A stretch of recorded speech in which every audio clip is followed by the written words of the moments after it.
The crew configuration of tanks is an important guarantee for exerting their combat power.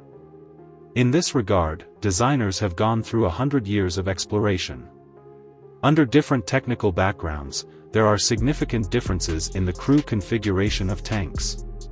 The most redundant combination would be the early tanks that first appeared in World War I, when some tanks were equipped with mechanics. Having a mechanic on board the tank was unique to the veterans of World War I. The complex structure of modern tanks has long exceeded the maintenance capabilities of the general crew. If there were any problems, they could only be handed over to more professional logistics units for repair.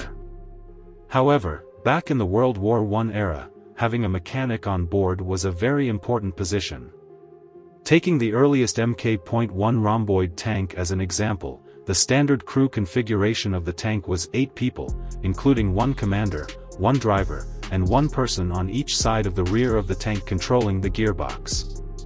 The remaining 4 were gunners and loaders, with the loaders also needing to act as a machine gunner and mechanic. The reason why the crew members needed to have some basic mechanical repair skills was closely related to the backward technological conditions at that time. From a design perspective, the MK.1 tank did not have compartmentalized sections, and personnel, engines, and ammunition were all in the same steel box. A 19-liter inline 6-cylinder gasoline engine was located in the middle of the tank. Its power was transmitted to the rear, driving the movement of the main wheels through a 4-speed gearbox. Because the tank itself weighed about 28 tons, the unit power was only about 5.2 horsepower/ton. In addition to the low unit power, the mechanical structure of the MK.1 tank was also unreliable. The biggest problem was the rigid track structure, which not only suffered severe wear and tear but also brought the nearly 30-ton steel beast into contact with the impact force of the battlefield, leading to direct feedback on the transmission components and engine, causing gear breakage and engine stalling to be common occurrences. Coupled with the lack of a cooling structure for the engine, the internal air temperature of the tank could rise to nearly 50 degrees Celsius in severe cases. This led to crew members suffering from heatstroke and the engine overheating and stalling becoming commonplace. In this situation, it was necessary to have a mechanic on board for repairs. In the Battle of the Somme, the British Army deployed tanks for the first time.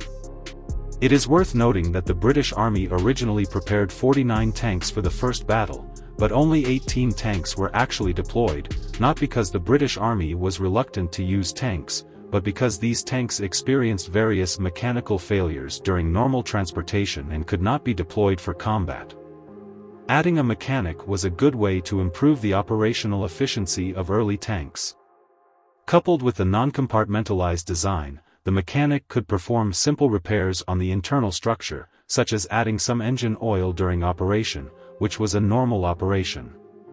The A7V tank, influenced by the MK.1 tank, also had a similar configuration. It was known as the 18 Brothers Coffins, and 2 members were professional mechanics responsible for tank repairs. The reason for such configurations in the early tanks was closely related to the historical background. At the beginning of the tank's appearance, no one knew what kind of tank was most suitable. Therefore, everyone wanted to design it comprehensively, with as many machine guns and cannons as possible. As a result, the tank became a large iron box with thin armor. After using it for a period of time, it was found that the construction of tanks like the FT-17 Renault light tank was the most suitable.